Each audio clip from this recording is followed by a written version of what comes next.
Sairam students, છેલ્લે આપણે લોકોએ ચર્ચા કરી હતી ટોપિક નંબર 4.4 જાતીય સંક્રમિત રોગો વિશેનું વર્ણન.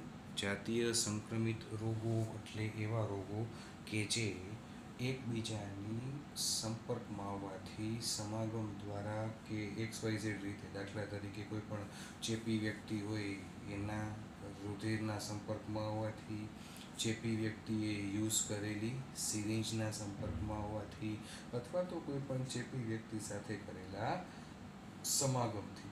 બરાબર. તો આવા કોઈ પણ ચેપી વ્યક્તિના સંપર્કમાં આવવાથી એક વ્યક્તિમાંથી બીજા વ્યક્તિમાં સંક્રમણ પામતો આ રોગ, બરાબર, જેને જાતીય સંક્રમિત રોગો તરીકે ઓળખવામાં આવે છે.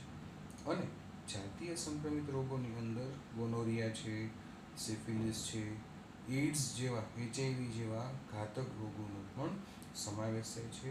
અને આ પ્રકારના રોગો કે જે બંને વ્યક્તિ હોય, બરાબર, પુરુષ સાથીમાંથી સ્ત્રીની અંદર દાખલ થઈ શકે, અથવા તો સ્ત્રી સાથી પાસેથી પુરુષમાં આ ચેપી રોગ છે એ સંક્રમણ પામી શકે છે, સંક્રમિત થઈ શકે છે. બરાબર. તો એવા જાતીય સંક્રમિત રોગો વિશેની ચર્ચા જોઈ, અને પછી છેલ્લે આપણે લોકોએ મુખ્ય એના 3 મુદ્દા પણ આપણે લોકોએ આ જોઈએ. બરાબર, કે કયા સરળ સિદ્ધાંતોને આપણે લોકોએ અનુસરવું જોઈએ કે જેનાથી આપણે લોકો ચેપ મુક્ત રહી શકીએ. હવે ફરી પાછો છેલ્લો ટોપિક આપણો આ ચેપ્ટરનો જોઈ લઈએ, એટલે આપણું આ ચેપ્ટર છે એ પૂરું. ટોપિક નંબર 4.5 છે અફળદ્રુપતા અને વંધ્યતા, ઇનફર્ટિલિટી. અફળદ્રુપતા અને વંધ્યતા. જો પ્રાજનનિક સ્વાસ્થ્યની ચર્ચા અફળદ્રુપતા એટલે કે વંધ્યત્વના ઉલ્લેખ વગર અધૂરી છે. પ્રાજનનિક સ્વાસ્થ્યની ચર્ચા અફળદ્રુપતા એ વંધ્યત્વના ઉલ્લેખ વગર અધૂરી છે. ભારત સહિત પૂરી દુનિયામાં મોટી સંખ્યામાં દંપતીઓ અફળદ્રુપ છે. ભારત સહિત પૂરી દુનિયામાં મોટી સંખ્યામાં દંપતીઓ અફળદ્રુપ છે, એટલે કે તેઓ અસુરક્ષિત જાતીય સહવાસ છતાં પણ બાળક પેદા કરવા માટે, અસુરક્ષિત જાતીય સહવાસ છતાં પણ બાળક પેદા કરવા માટે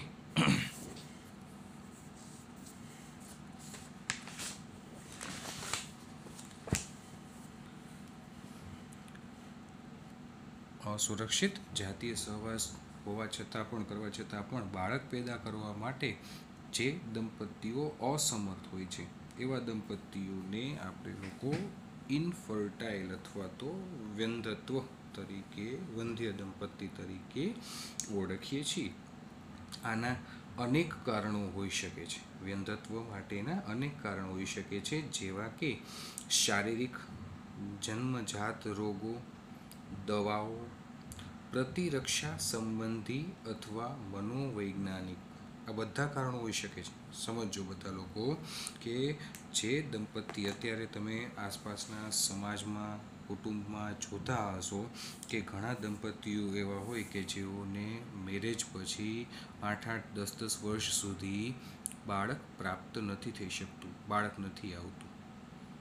આપણા સમાજની મોટામાં મોટી એક વિટંબણા, ફરી પાછી તમને લોકોને કહું તો, આપણો દેશ છે એ પુરુષ પ્રધાન દેશ છે. એટલે આ પ્રકારનું જ્યારે વંધ્યત્વ આવે અથવા તો બાળક કરવા માટે કોઈ પણ દંપતી અસમર્થ હોય, તો એવા કિસ્સામાં જનરલી આપણા દેશની અંદર સ્ત્રીઓને કારણભૂત ગણવામાં આવે છે, સ્ત્રીઓને દોષ આપવામાં આવે છે કે આમાં સ્ત્રીમાં કંઈક ભૂલ છે કે કંઈક ખામી છે કે કંઈક વાંક છે સ્ત્રીનો. એવું નથી. તમે લોકો વિજ્ઞાન ભણો છો, એટલે તમને લોકોને વાસ્તવિકતાથી માહિતગાર કરવા એ મારી ફરજ છે. અને બીજી વસ્તુ એ કે તમે પણ આજુબાજુમાં, સ્વજનોમાં, કુટુંબમાં, સમાજની અંદર આ પ્રકારની જાગૃતિ ફેલાવો કે ખરેખર કોઈ પણ દંપતી જે વંધ્ય છે અથવા તો જેને બાળક ઘડીકમાં નથી થઈ શકતું, તો એના પાછળના ઘણા બધા કારણો હોઈ શકે. એકમાત્ર સ્ત્રી એના માટે જવાબદાર ન હોય. દાખલા તરીકે જુઓ, કીધું છે કે શારીરિક પ્રકારનું કોઈ પણ ખામી હોઈ શકે, જન્મજાત રોગ પુરુષ અથવા તો સ્ત્રી બંનેમાંથી કોઈને હોઈ શકે.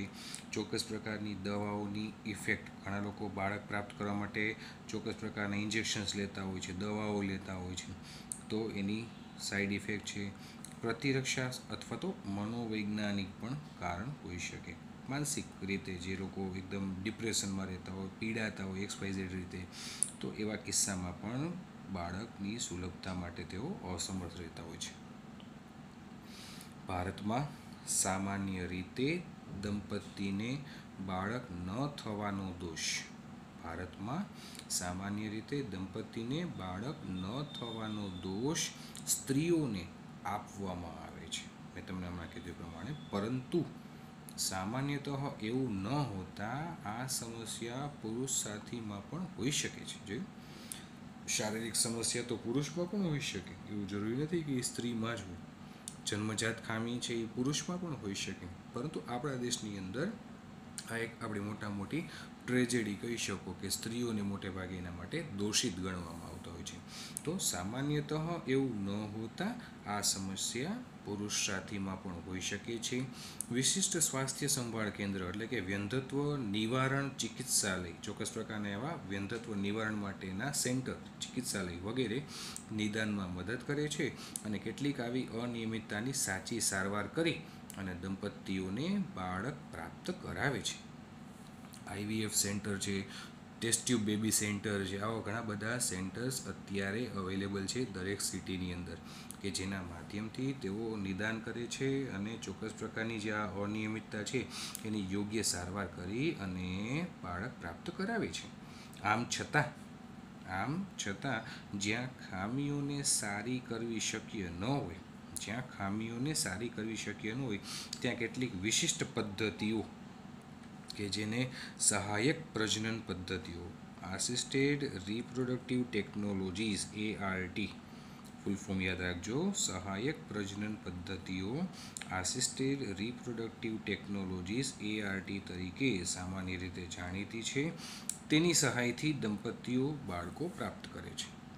હવે આવી ટેકનોલોજી વિશે આપણે લોકોએ અહીંયા ચર્ચા આગળ વધારવાની છે. તો જુઓ બધા લોકો, પહેલો ટોપિક ઇન વિટ્રો ફર્ટિલાઇઝેશન અથવા તો ઇન વિટ્રો ફલનની પ્રક્રિયા, એમાં શું કરવામાં આવે છે એના વિશે પહેલાં સમજીએ. તો IVF એ શરીરની બહાર લગભગ શરીરની અંદર જેવી સ્થિતિમાં, IVF કરવામાં ક્યાં આવે છે? શરીરની બહાર. પણ શરીરની બહાર એટલે કઈ જગ્યાએ? તો લેબોરેટરીની અંદર, બરાબર, પ્રયોગશાળામાં. અને એ પ્રયોગશાળાનું વાતાવરણ કેવું હોય? તો કે પ્રયોગશાળાનું વાતાવરણ છે ને એ લગભગ શરીરનું જે અંદરનું વાતાવરણ હોય, શરીરની જે અંદરની સ્થિતિ હોય એના જેવી જ વાતાવરણ, એના જેવી સ્થિતિ છે એ મેન્ટેન કરવામાં આવતી હોય છે. ભ્રૂણ સ્થળાંતરણ અથવા તો એમ્બ્રિયો ટ્રાન્સફરને લગતી આ પદ્ધતિ in vitro fertilisation, in vitro એટલે પ્રયોગશાળામાં, શરીરની બહાર, ઇન વિટ્રો ફર્ટિલાઇઝેશન કરાવવું એટલે શુક્રકોષ અને અંડકોષ વચ્ચેનું મિલન કરાવવું, ફલન કરાવડાવવું. તો એ એમ્બ્રિયો ટ્રાન્સફર ETને લગતી પદ્ધતિ છે. આ પદ્ધતિ પ્રચલિત રીતે ટેસ્ટ ટ્યુબ બેબી કાર્યક્રમ તરીકે જાણીતી છે. સમાજમાં તમે એમ્બ્રિયો ટ્રાન્સફર શબ્દ બોલશો તો હજી કોઈને નહીં ખબર હોય ઘણા લોકોને, પરંતુ એની જગ્યાએ તમે આ શબ્દ યુઝ કરશો, ટેસ્ટ ટ્યુબ બેબી કાર્યક્રમ, તો મોટાભાગના લોકો આનાથી જાણકાર છે. જેમાં ટેસ્ટ ટ્યુબ બેબીમાં પત્ની અથવા તો દાતા સ્ત્રીનો અંડકોષ, જે પત્ની છે, જે લેડીઝ છે, જે સ્ત્રી છે, એ સ્ત્રીનો અંડકોષ અને પતિ અથવા તો દાતા કે જે પુરુષ છે એ પુરુષના શુક્રકોષને એકત્રિત કરવામાં આવે છે. પહેલાં પત્ની પાસેથી, સ્ત્રી પાસેથી, લેડી પાસેથી અંડકોષ લેવામાં આવે છે અને એ જ સમયે મેલ પાસેથી, પુરુષ પાસેથી શુક્રકોષ લેવામાં આવે છે, એકત્રિત કરવામાં આવે છે. પછી બંનેને પ્રયોગશાળામાં યોગ્ય પરિસ્થિતિમાં ફલિતાંડના નિર્માણ સુધી એને પ્રેરવામાં આવે છે. એનો મતલબ ફલનની પ્રક્રિયા એ લેબોરેટરી કન્ડિશનમાં કરવામાં આવે છે, શરીરની બહાર, કે જ્યાં લગભગ શરીરની અંદર જેવી સ્થિતિ હોય એ પ્રકારની સ્થિતિ મેન્ટેન કરી લેબોરેટરીમાં શુક્રકોષ વડે અંડકોષને ફલિત કરવામાં આવે છે અને ફલિત કર્યા પછી એમાંથી ફલિતાંડ નિર્માણની પ્રક્રિયાને લેબોરેટરી કન્ડિશનમાં જ પ્રેરવામાં આવે છે. ત્યારબાદ ફલિતાંડ અથવા તો પ્રારંભિક ભ્રૂણ, ફલિતાંડ અથવા જે પ્રારંભિક ભ્રૂણ બન્યું છે કે જે 8 સુધીના ગર્ભકોષ્ઠી કોષો ધરાવતો હોય, બરાબર, એવો પ્રારંભિક ભ્રૂણને અંડવાહિનીમાં સ્થાનાંતરિત કરવામાં આવે છે. ટૂંકમાં ફલિતાંડ બની ગઈ, ફલિતાંડમાંથી વિભાજન થશે એટલે 2 કોષ બનશે, 2નું વિભાજન થશે એટલે 4 બનશે, અને 4નું વિભાજન થશે એટલે 8 બનશે. તો 8 કોષીય જે રચના બને છે, જેને પ્રારંભિક ભ્રૂણ નામ આપી દીધું છે, એ 8 કોષીય રચના બને ને એટલે તરત જ એને લેબોરેટરી કન્ડિશનમાંથી બહાર લઈ એને અંડવાહિનીમાં સ્ત્રીની અંદર સ્થાનાંતરિત કરવામાં આવે છે, જેને નામ શું આપી દીધું છે અહીંયા? ફલિતાંડ અંતઃ અંડવાહિની સ્થાનાંતરણ. ફલિતાંડને અંતઃ અંડવાહિનીમાં સ્થાનાંતરણ, ઝાયગોટ ઇન્ટ્રાફેલોપિયન ટ્રાન્સફર, ઝિફ્ટ. અને 8 કરતાં વધુ ગર્ભકોષ્ઠી કોષયુક્ત જો ભ્રૂણ બન્યું હોય તો એ ભ્રૂણનો આગળનો વિકાસ પૂર્ણ કરવા એને ગર્ભાશયમાં સ્થાનાંતરિત કરવામાં આવે છે, જેને અંતઃ ગર્ભાશય સ્થાનાંતર, ઇન્ટ્રાયુટેરિન ટ્રાન્સફર તરીકે ઓળખવામાં આવે છે. બરાબર. જો તમે એ 8 કોષીય ભ્રૂણ લીધો હોય તો 8 કોષીય ભ્રૂણને ક્યાં ટ્રાન્સફર કરવાનો? સીધો અંડવાહિનીમાં. અંડવાહિનીમાં કઈ જગ્યાએ હોય 8 કોષીય ભ્રૂણ? તો તુંબિકા અને ઇથમસના જોડાણ સ્થાનની નજીક, તો ત્યાં ટ્રાન્સફર કરવો. અને 8 કોષથી વધુ ગર્ભકોષ્ઠી કોષોયુક્ત હોય તો એવો ભ્રૂણ છે એને સીધો જ ક્યાં ટ્રાન્સફર કરવાની જરૂર પડે? તો ગર્ભાશયમાં. પછી એને તમારે અંડવાહિનીમાં દાખલ કરવાની જરૂર નથી, કારણ કે ગર્ભાશયમાં જ પછી એનો બાકીનો આગળનો વિકાસ થવાનો છે. તો જો તમે એને ગર્ભાશયમાં ટ્રાન્સફર કરો છો તો એને નામ આપશો આપણે લોકો અંતઃ ગર્ભાશય સ્થાનાંતર, ઇન્ટ્રાયુટેરિન ટ્રાન્સફર, IUT.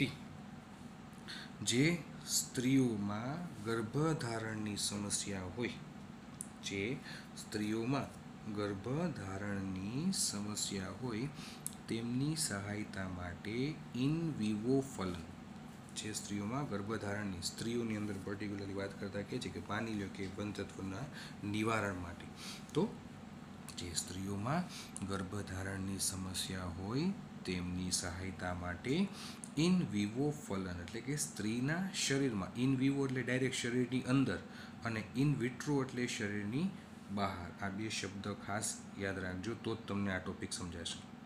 ઇન વિવો એટલે ડાયરેક્ટ શરીરમાં, શરીરની અંદર, અને ઇન વિટ્રો, દાખલા તરીકે IVF પ્રક્રિયા થાય છે એ ઇન વિટ્રો કીધું છે. ઇન વિટ્રો એટલે આઉટસાઇડથી બોડી એટલે શરીરની બહાર. શરીરની બહાર તો કઈ જગ્યાએ? તો કે શરીરની બહાર એટલે લેબોરેટરી કન્ડિશનની અંદર, પ્રયોગશાળામાં. જ્યારે અહીંયા શું કીધું છે? ડાયરેક્ટ ઇન વિવો, કે જે સ્ત્રીઓમાં ગર્ભધારણની સમસ્યા હોય તેમની સહાયતા માટે ઇન વિવો ફલન, એટલે કે સ્ત્રીના શરીરમાં જ જનન કોષોનું સંયોજનથી બનતા ભ્રૂણને પણ સ્થાનાંતરણ માટે ઉપયોગમાં લઈ શકાય છે, કે જ્યાં ભ્રૂણનું નિર્માણ થાય, જનન કોષોનું નિર્માણ થાય અને એના માટેના ચોક્કસ પ્રકારના રાસાયણિક સંયોજનો છે એ ડાયરેક્ટ સ્ત્રીની અંદર તબદીલ કરવામાં આવે, જેને ઇન વિવો કીધું છે.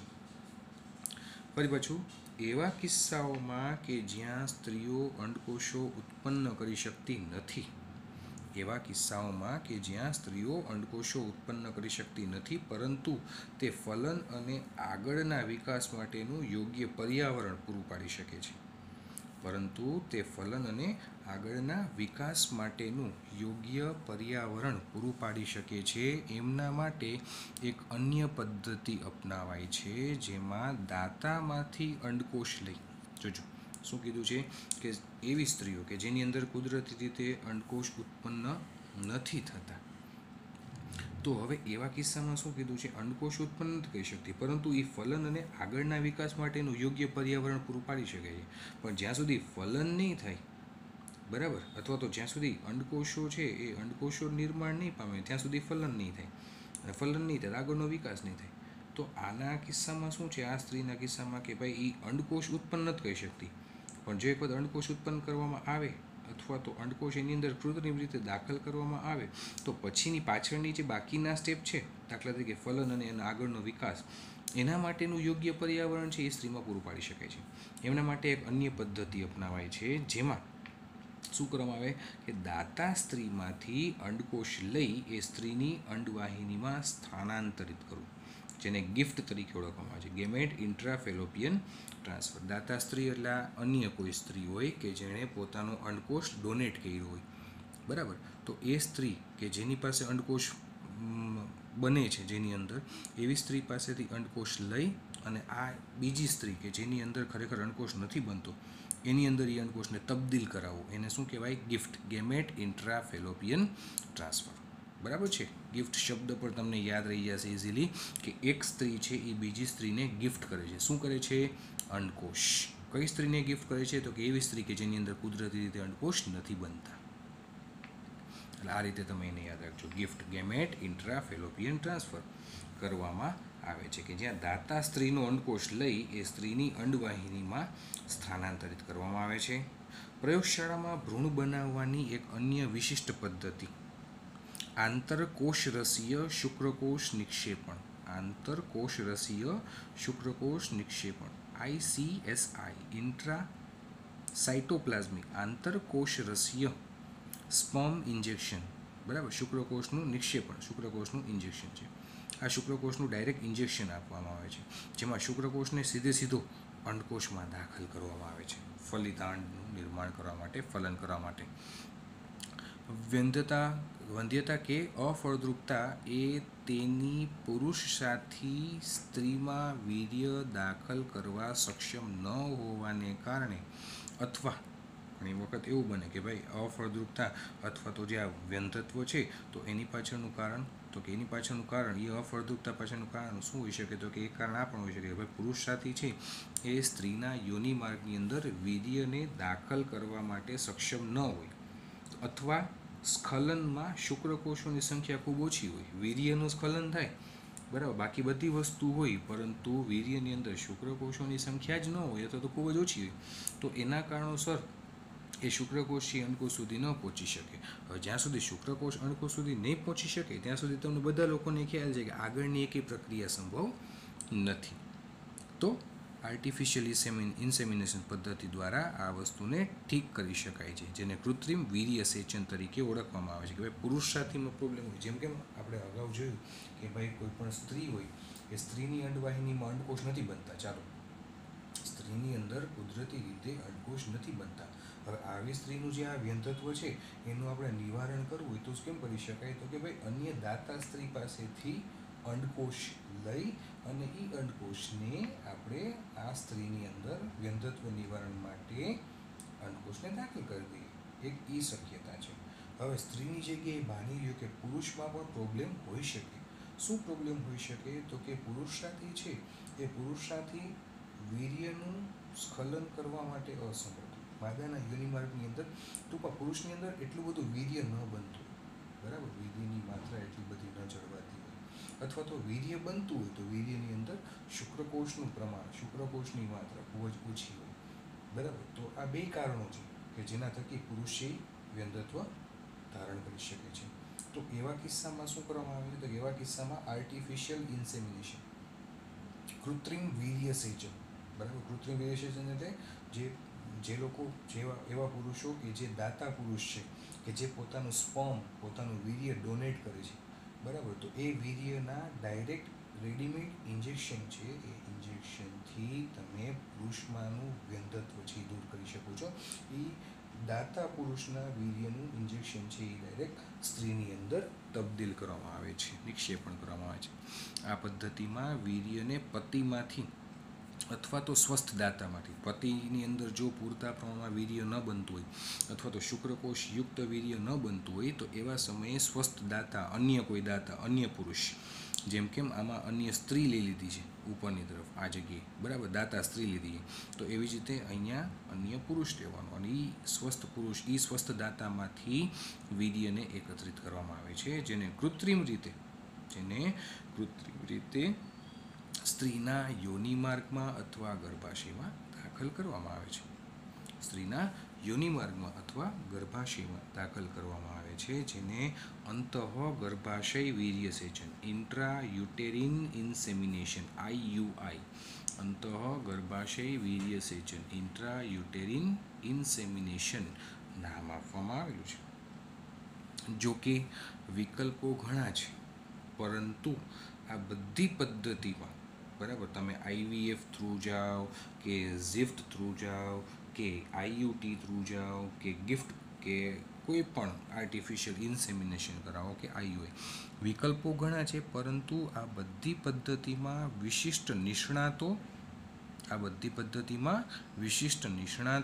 અને મોંઘા સાધનો દ્વારા ચોકસાઈપૂર્વકના સંચાલનની જરૂર હોય છે. વિશિષ્ટ નિષ્ણાતોની જરૂર હોય છે અને મોંઘા સાધનો દ્વારા ચોકસાઈપૂર્વકના સંચાલનની જરૂર હોય છે. તેથી આ સવલતો હાલમાં આપણા દેશમાં ખૂબ જ ઓછા કેન્દ્રોમાં ઉપલબ્ધ છે. જે ચોકસાઈપૂર્વકનું સંચાલન અને આ પ્રકારની સવલતો છે, આ પ્રકારની ફેસિલિટી આપણા દેશમાં છે, નથી એવું નથી, પરંતુ એના માટેના સેન્ટર્સ બહુ ઓછા ઉપલબ્ધ છે. અને જે સેન્ટર્સમાં આ કાર્ય ચાલે છે, બરાબર, ત્યાં આની ફીસ જે હોય છે એ એકદમ, આના રૂપિયા જે થતા હોય છે એ એકદમ વધારે હોય છે, બરાબર. એટલે મધ્યમ વર્ગના વ્યક્તિને, દરેક વ્યક્તિને વસ્તુ પોસાય નહીં. દેખીતી રીતે આનો લાભ ખૂબ જ મર્યાદિત સંખ્યાના લોકોને પરવડે છે.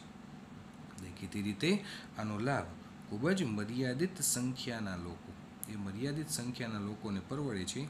આ પદ્ધતિઓને અપનાવવામાં મર્યાદિત સંખ્યાના લોકો જ આ પરવડી શકે છે, બધાને ન પરવડે. અને આ પદ્ધતિઓને અપનાવવામાં ભાવનાત્મક, ધાર્મિક અને સામાજિક પરિબળો પણ અડચણરૂપ બને છે. કારણ કે તમે દાતા પુરુષમાંથી વીર્ય લીધું અને એનું તમે એ વીર્ય લઈ અને પત્નીની અંદર દાખલ કરાવો છો, એટલે આવનાર બાળક પ્રત્યે થોડુંક આપણને ભવિષ્યમાં ભાવનાત્મક રીતે થોડુંક એના તરફ ઓલું રહીએ કે આ બાળક એક્ઝેક્ટલી અથવા તો 100% તો અમારું નથી જ. તો એ જ વસ્તુ સ્ત્રીના કિસ્સામાં તો પણ લાગુ પડી શકે. તો કહેવાનો તાત્પર્ય શું છે કે ધાર્મિક મૂલ્ય નથી જળવાતું, ભાવનાત્મક મૂલ્ય પણ આમાં જળવાતું નથી, સામાજિક પરિબળો, તો આ બધી વસ્તુ થોડુંક આનો એક નેગેટિવ પોઈન્ટ એવું કહી શકાય. આ બધી પદ્ધતિઓનું અંતિમ લક્ષ્ય શું છે? સંતાન પ્રાપ્તિ, જે ઇનફર્ટિલિટી છે, જે વ્યંધત્વ છે, એનું નિવારણ કરવું છે. એ નિવારણ આના દ્વારા થઈ શકે, બરાબર છે. બાકી તમે દાતા અંડકોષ લ્યો છો કે દાતા શુક્રકોષ લ્યો છો, એના દ્વારા જે ફલન થાય છે, ફલિતાંડનું નિર્માણ થાય છે, એમાંથી ભ્રૂણ બને છે, એમાંથી જે બાળક આવે છે, જે સંતાન આવે છે, આપણને ક્યાંક મનના ક્યાંક ખૂણામાં આપણને એવો ક્ષોભ રહીએ કે આ બાળક છે એ 100% તો મારું નથી. એટલા માટે ભાવનાત્મક અને ધાર્મિક મૂલ્યો આમાં અડચણરૂપ બનતા હોય છે. ભારતમાં અનેક અનાથ અને નિરાધાર બાળકો છે. તેમની જો દેખરેખ નહીં કરવામાં આવે તો તે કદાચ પુખ્તતા સુધી જીવિત રહી નહીં શકે. આપણા દેશનો કાયદો બાળકને કાનૂની રીતે ગોદ લેવાની પરવાનગી આપે છે અને જે દંપતી માતા પિતા બનવા ઈચ્છુક છે તેમના માટેની આ ખૂબ સારી પદ્ધતિ છે. એટલે એક રસ્તો આ પણ છે, બરાબર, કે જો તમારે કોઈ કૃત્રિમ વીર્યસેચન છે કે આઈવીએફ છે કે ટેસ્ટ ટ્યુબ બેબી છે કે એ ન કરાવવું હોય તો એનાથી પણ સવિશેષ રસ્તો અને સારો રસ્તો, અને ધાર્મિકતાની દૃષ્ટિએ જોવા જાય અથવા તો સંવેદનાની દૃષ્ટિએ જોવા જાય અથવા તો એક સારા કર્મની દૃષ્ટિએ જોવા જાય તો એ આ રસ્તો છે કે જ્યાં નિરાધાર બાળકો છે, એ નિરાધાર બાળકોને જો કોઈ બાળક એવું જરૂરિયાતમંદ હોય, નિરાધાર હોય કે જેને એના મા બાપે તરછોડી દીધું હોય અને એવા બાળકને જો દત્તક લેવામાં આવે, ગોદ લેવામાં આવે, બરાબર, તો એક બાળકનું ભવિષ્ય આપણા થકી બની શકે છે, સુધરી શકે છે. તો એક આ પણ બેસ્ટ રસ્તો છે વ્યંધત્વ નિવારણ માટેનો, પરોક્ષ પ્રકારનો રસ્તો. તો આ વાત હતી ઇન્ફર્ટિલિટી વિશેની, અફળદ્રુપતા વિશેની, વ્યંધત્વ વિશેની. અને આ સાથે અહીંયા આવીને આપણું આ ચોથું ચેપ્ટર અહીંયા આવીને પૂરું થાય છે અને સાથે સાથે આપણો આ છઠ્ઠો યુનિટ પણ આજે અહીંયા આવીને સમાપ્ત થાય છે, પૂરો થાય છે. હવે આપણે લોકો નેક્સ્ટ લેક્ચરથી તમારો છેલ્લો યુનિટ સ્ટાર્ટ કરવાના છીએ, યુનિટ નંબર 10. એની અંદર તમારે ટોટલ 4 ચેપ્ટર ભણવાના છે પરિસ્થિતિ વિદ્યાની અંદર, 13, 14, 15 અને 16. તો એના વિશેની ચર્ચા આપણે લોકો નેક્સ્ટ લેક્ચરથી, જ્યારે હવે ફરી પાછો આવશે ત્યારે આપણે લોકો એના વિશે ચર્ચા ચાલુ કરશું. અત્યારે આ એક યુનિટ તમારો છઠ્ઠો છે અહીંયા આવીને પૂરો થાય છે, 4 ચેપ્ટર પૂરા થાય છે. થોડીક અત્યારે હિંમત રાખીને બરાબર, એકે પ્રકારની ચિંતા કર્યા વગર મહેનત કરવા માંડો. 4 ચેપ્ટર છે, મને ખ્યાલ છે કે એમાં 2 ચેપ્ટર લાંબા છે, પરંતુ સામે 2 ચેપ્ટર બીજા ટૂંકા પણ છે. એટલા પહેલું ચેપ્ટર અને આ ચોથું ચેપ્ટર છે એ પ્રમાણમાં ટૂંકું છે, જ્યારે બીજું અને ત્રીજું ચેપ્ટર છે એ પ્રમાણમાં થોડા લાંબા છે. પરંતુ એક આખા યુનિટની સાથે ટેસ્ટ લઈએ ને તો એ બહાને તમારે 4 ચેપ્ટર અત્યારે થશે. નહીંતર એવું થશે કે 3 ચેપ્ટરની ટેસ્ટ કે 2 ચેપ્ટરની ટેસ્ટ જો હું રાખીશ, બરાબર, તો એના થકી એ 2 ચેપ્ટર બાકીના પછી પાછળથી રહી જશે. અને પછી જ્યારે બીજા નેક્સ્ટ યુનિટની ને એની જ્યારે ટેસ્ટ આવતી હોય તો ત્યારે એમાં વચ્ચે મારે આ યુનિટના 2 ચેપ્ટર અથવા તો 1 ચેપ્ટર જે બાકી હોય, બરાબર, તો એને વચ્ચે મારે નાખવું પડે. એટલે એ તમારા માટે અને મારા માટે, બે માટે એ વસ્તુ યોગ્ય નથી. એટલે બની શકે ત્યાં સુધી એકે પ્રકારની નિરાશા રાખ્યા વગર મહેનત કરો. બરાબર, અત્યારે આમ પણ જોવા જઈએ તો આખો દિવસ તમારે ઘરે જ રહેવાનું હોય છે, બરાબર છે. અને હું માનું ત્યાં સુધી તમે લોકો ઘરે રહીને સારા એવા કલાકો ફાળવતા હશો ભણવા પાછળ, બરાબર. તો ધારો તો થઈ શકે એવું છે, ન થઈ શકે એવું નથી. ગુરુવારે તમારી કેમેસ્ટ્રીનું પેપર, કેમેસ્ટ્રીની એક્ઝામ પૂરી થઈ ગયા પછી શુક્રવાર અને શનિવાર તમને આખો મળશે, કારણ કે શનિવારે બપોર પછી હું આ પેપર છે તમારું એ મૂકીશ, બરાબર છે. એટલે બની શકે ત્યાં સુધી હિંમત હાર્યા વગર અત્યારે આ ચેપ્ટર સાથોસાથ છે ને થઈ જશે. એક ચેપ્ટર જો હું પડતું મૂકી દઈશ ને આના ભેગું, બરાબર, તો એ ચેપ્ટર પછી છેલ્લી ઘડી સુધી રહી જશે. આ હું આટલા વર્ષોના અનુભવ ઉપરથી બોલું છું, બરાબર છે. એટલે બની શકે ત્યાં સુધી હિંમત હાર્યા વગર અત્યારે થોડીક વધુ, ભલે કદાચ 2 કલાક વધુ જાગવું પડે તો જાગી લેવાનું, બરાબર, પણ મહેનત કરી અને એક આખો યુનિટ છે તમારો કમ્પ્લીટ થઈ જશે. તમે એક ફાયદો તમે એ પણ વિચારી શકો છો કે આ એક આખો યુનિટ તમારો સાથોસાથ કમ્પ્લીટ થઈ જશે, બરાબર છે. એટલે આશા રાખું છું કે તમે લોકો એકદમ હોંસલા સાથે, એકદમ હિંમત સાથે અને વ્યવસ્થિત રીતે પ્રિપરેશન કરી, તૈયારી કરી અને ટેસ્ટ આપશો. Thank you. સાઈરામ.